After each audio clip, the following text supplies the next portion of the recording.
Hi, Blooming Tribe, and welcome to another day of the 21 Days of Blooming Challenge as we are preparing to step into absolute greatness for 2020.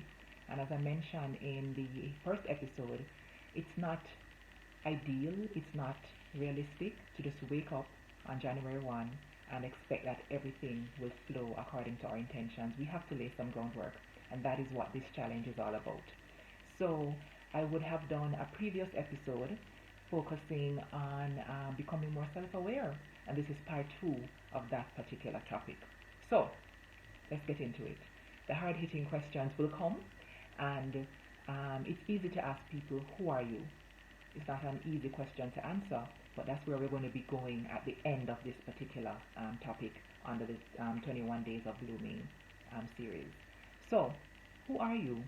We spoke about that in the first episode, and today I want to go a little bit deeper in terms of, coming into and especially owning who you truly are. All right?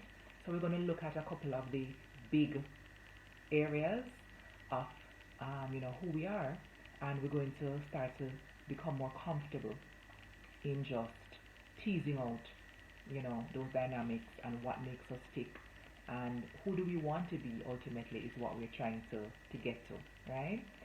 So we're going to look at the social, right? In terms of social interactions, what kind of person are you? Are you shy? Are you reserved? Are you outgoing? Are you bubbly? Are you bold? Are you timid? Do you love to entertain? Do you love to have people around you? Are you an introvert, an extrovert? These are simple but important questions to figure out who we are at our core, what makes us tick, and how we can better manage our relationships. Yeah? So, at a party or at a social event, what person are you? Are you the one who's welcoming everybody and smiling and laughing and hugging them? Or are you the one who's in the corner checking everybody out and figuring out who you want to talk to and who you don't want to talk to? Are you the one who is not interested? You're just there because somebody probably dragged you? Who are you? What makes you tick? Did you grow up hearing that you are shy or reserved? Was that kind of put on you? Was it an expectation for you to be outgoing because your parents are outgoing, etc.? These are important questions for us to ponder. And the overarching thing of why. You'll hear me ask you that question quite often. Why? In terms of your social interactions, how do you prefer to interact with people? Are you more comfortable in a face-to-face situation where you're looking the person's eyeballs down, or are you more comfortable behind your phone? Messaging, emailing, sending anything apart from making that telephone call. Are you the person who, when somebody calls you, you freak out? Like you're wondering, why are you calling my device?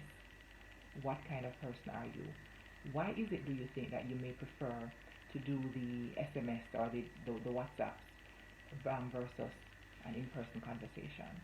What about having somebody in your physical space, is not as comfortable for you as engaging virtually?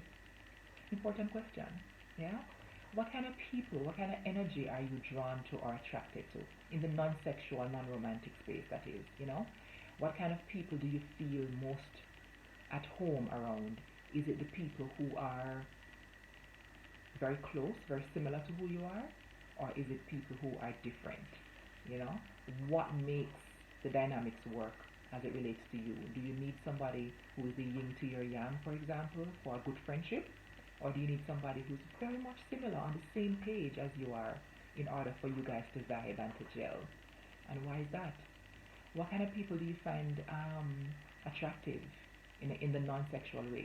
Are you drawn towards people who are very bold, very confident, or the opposite? What kind of people are you intimidated by? Are you intimidated by anybody, and why? Do you think you're intimidating? Do you think you intimidate some people? And if so, why? I'm going to be sharing these questions in the stories and also in a draft document for you guys to be able to download and to be able to take your time and work through them. But for the purposes of our IG interactions, I want to be able to spit them out so we can have the conversation going. Yeah? So that's for the social.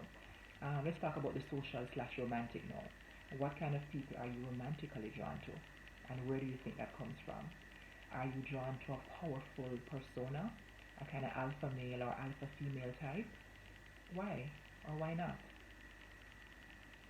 Inevitably, all the answers to these questions point back towards us. Yeah? Because for those of you who would have studied sociology or social psychology, you would have come across the concept of the looking glass self. In that, we all learn about ourselves by looking, as it were, into the mirror that is the perceptions of other people. So other people reflect, you know, a message to you, and you take that as a loud message of who you are. It helps to define yourself.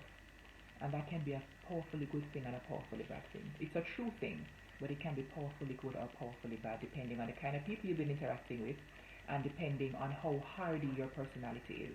Have you accepted all of that as truth without questioning it? You know, suppose you grew up with people who were, let's say, who were afraid of failure, who were afraid of making mistakes. Perhaps you learned through their own responses to you that you were reckless, when in fact a more accurate description is that you're an unafraid person, you are bold, you are not afraid to take risks. There are many people who are successful because of that very thing.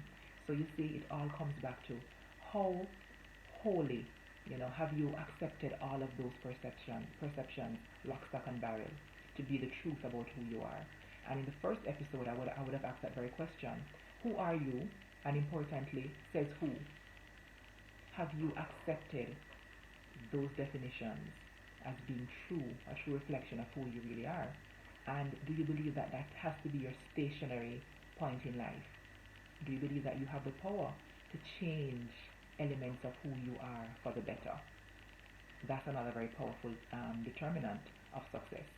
Some people really have learned somewhere that, yeah, so I stay, this is who I am, and not much I can do about it. This is just me. Even the negative things, and that's not true.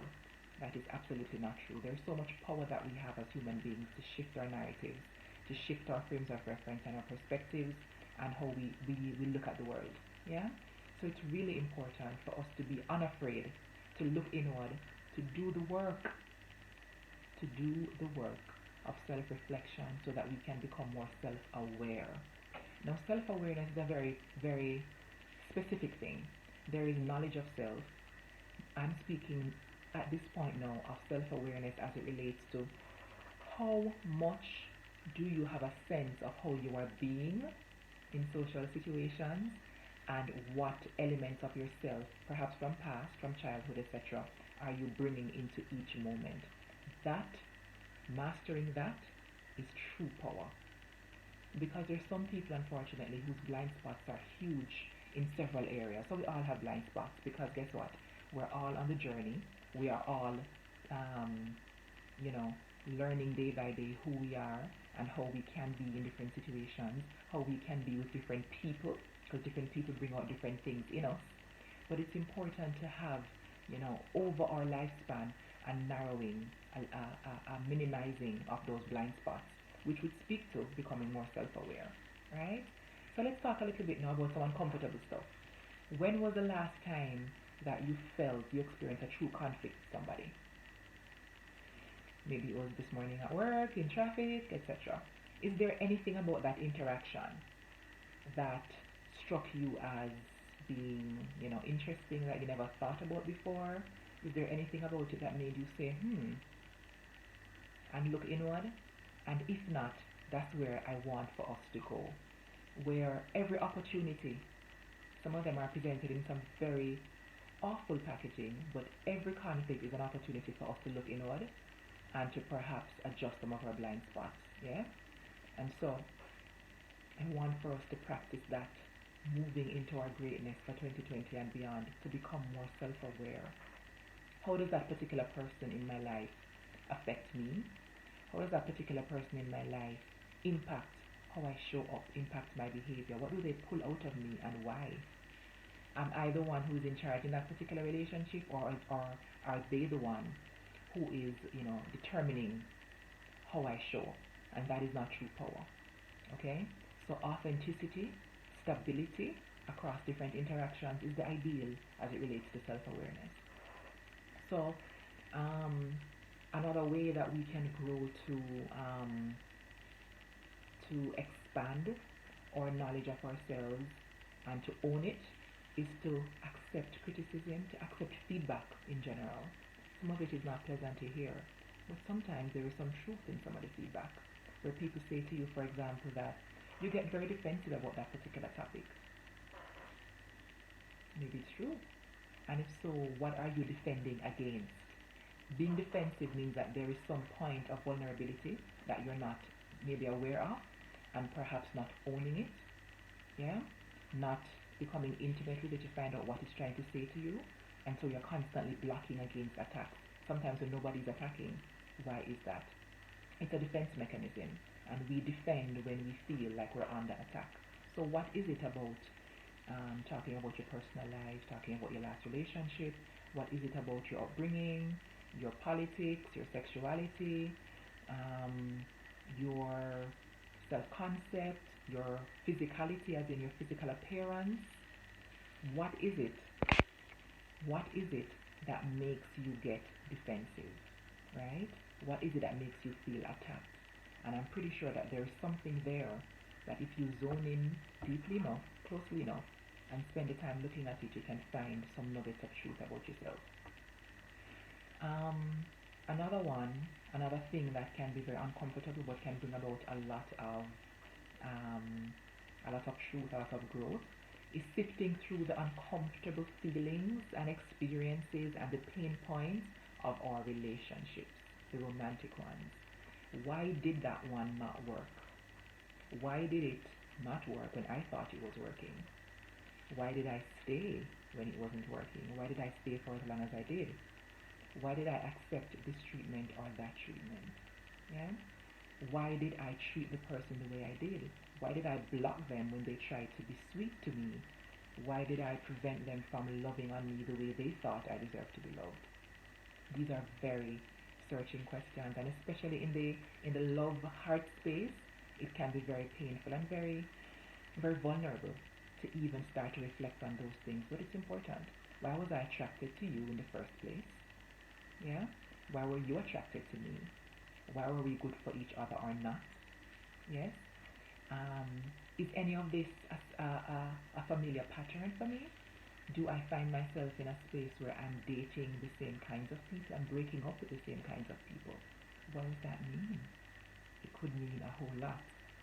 And so, in our romantic situations, in our non-romantic situations, in our professional situations, and in our adult friendships, self-awareness really is a big determinant of how successful we are. Yeah? Sometimes self-awareness can tell you that, yo, the way I'm feeling right now, I can't have this conversation with this particular person. So you're able to pivot and to delay or to get yourself right before you engage with that information, because you know yourself and you know what that particular energy pulls out of you, or tempts you to be, or causes you to be, yeah, what you choose to be in that situation. And so you can navigate around it. You can know that I'm blocking this person because of something that they make me feel that I don't want to feel. And ideally, you can start to work on that, work on you, because we can't fix anybody else. We can only work on us. So self-awareness is king. It's queen. It's every single thing as it relates to a foundation for ultimate success. Yeah? What do your friends keep saying about you? Maybe it's true.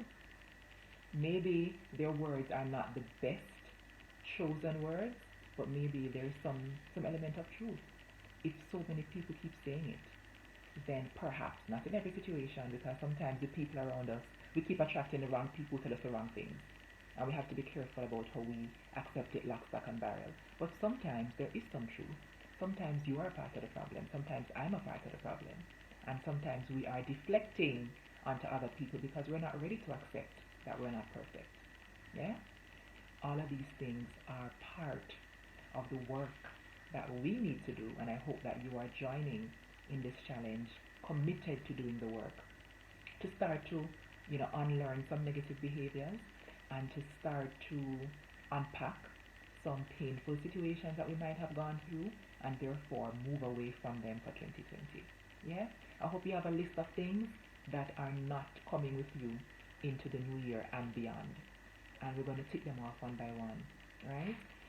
Standing in your truth, regardless of whether or not people validate you, that's one. You have to stand in your truth. You can't be anybody else but who you are, even while you are a work in progress. And that's never to be coming from a space of arrogance where I can never take criticism, I'm too perfect. Or they don't get me. Always from a place of, listen, I'm just over here doing me, doing the best version of me in this moment while I'm working for a better version next time and a better version tomorrow and a better version in this new year, etc. And so it takes work. But the work doesn't have to, the work doesn't have to come after a tremendous breakdown. It doesn't have to come after your employers call you into a meeting and tell you that they have had it with you. They're not getting through to you and they no longer want you services at the company, for example, because of a lack of self-awareness. It should be that we can become honest with ourselves about the fact that I'm showing up in this way. I know I am. It's not pleasant to admit it, but I know it's true. So they're not telling lies when they say Kamala is this kind of worker, Kamala is this kind of friend. It's true. Owning it is such a powerful thing because before you can fix it, you have to own it and accept it. Okay? Before your power of agency can come into play, you have to own it and you have to accept it. Too many people are walking around completely blind, like the blind spots are huge about their issues. Like if you say to somebody, that you got defensive when I asked you about that particular thing, what? No. You're imagining it. It's not ideal. It's not healthy, and we do have the power to be better and to continue on the journey of becoming more self-aware. And that's the message. That's the message for today. So a couple of homework questions for you. And remember, I'm going to be posting them in the stories so that you can actually see them. And I'm going to make them downloadable by clicking the link in my bio, going into my Linktree profile, so that you can print them, save them, share them, etc. Right?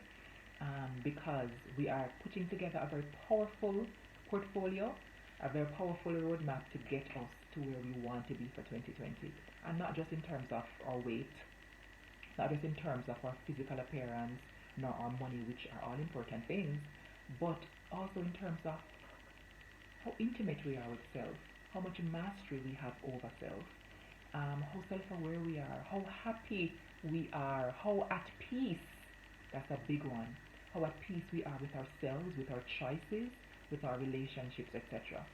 And so, I'm going way deep, beyond the superficial. Drinking more water, that's great. Exercising more, that's needful. But what about the internal work, the work up here? Those things affect our relationships, which again almost inevitably affects our quality of life and affects how happy we are. And so it's a cycle that we have to grab with both hands and fix it from now. Alright? So a couple of questions for you. Some of them I didn't talk about in the last 18 minutes, some of them I would have. Let's start with some of the ones I didn't mention. How do you feel about money? What's your relationship with money like?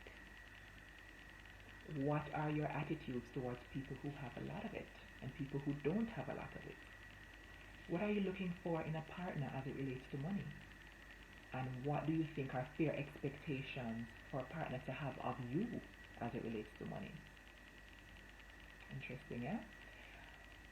What lesson did you learn about money growing up? Is money an evil thing? Is money a tool? Is money a god? Is money a vice? Is money a temptation?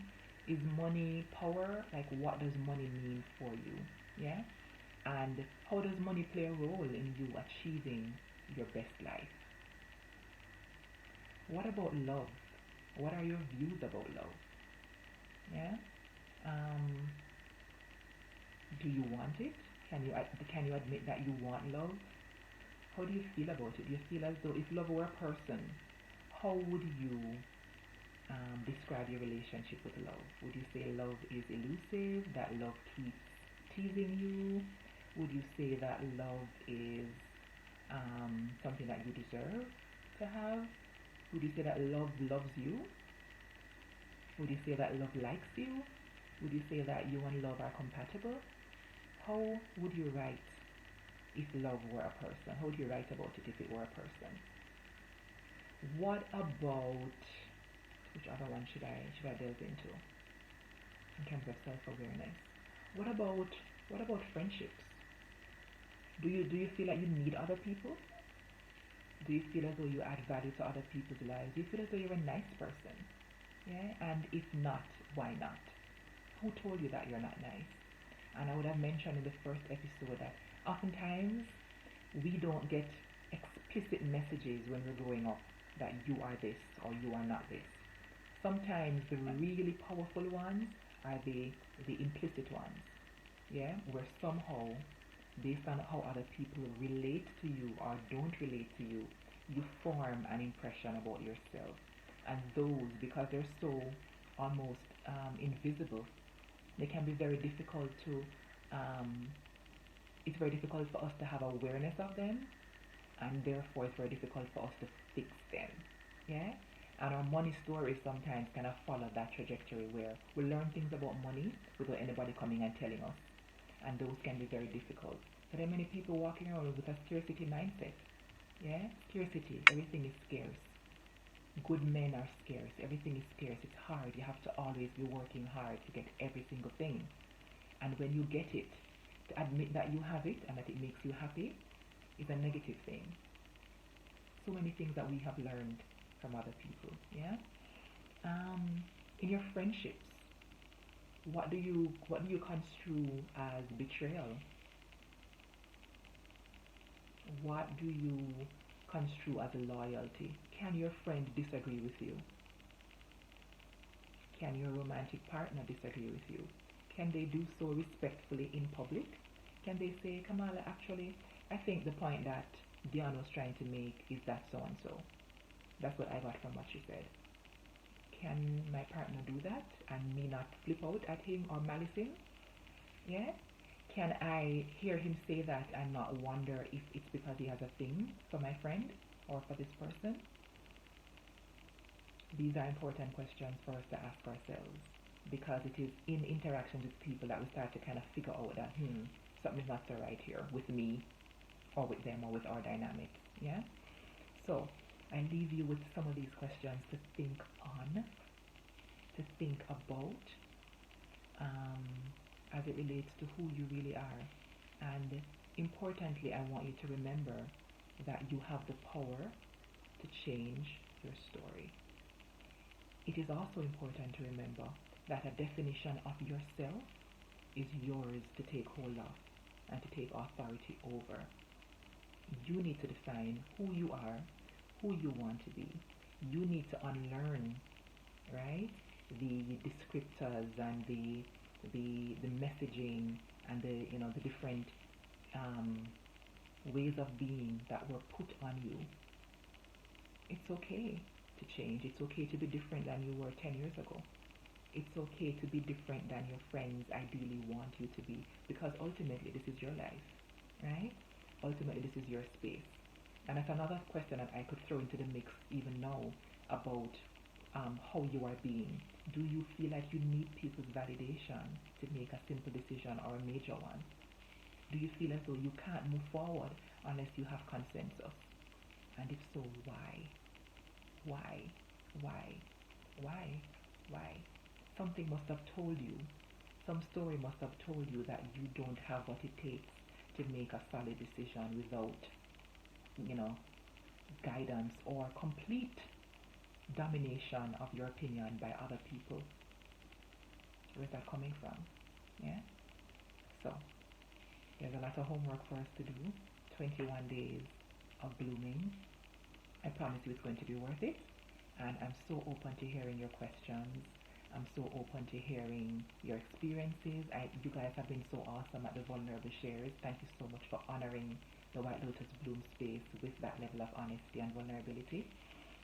Feel free to drop a comment below about an experience that you had recently where Perhaps somebody called you out for not being nice. And what was it really about? What was it really about? Was it about fear? Was it about fear of being vulnerable? Was it about fear of not comparing as well as the other person? Was it about low self-esteem? Was it about envy or jealousy? Was it about wanting to control the situation? What was it about? When was the last time that you were a less than pretty version of yourself, and what was it really about? That's going to be my challenge question for this particular episode.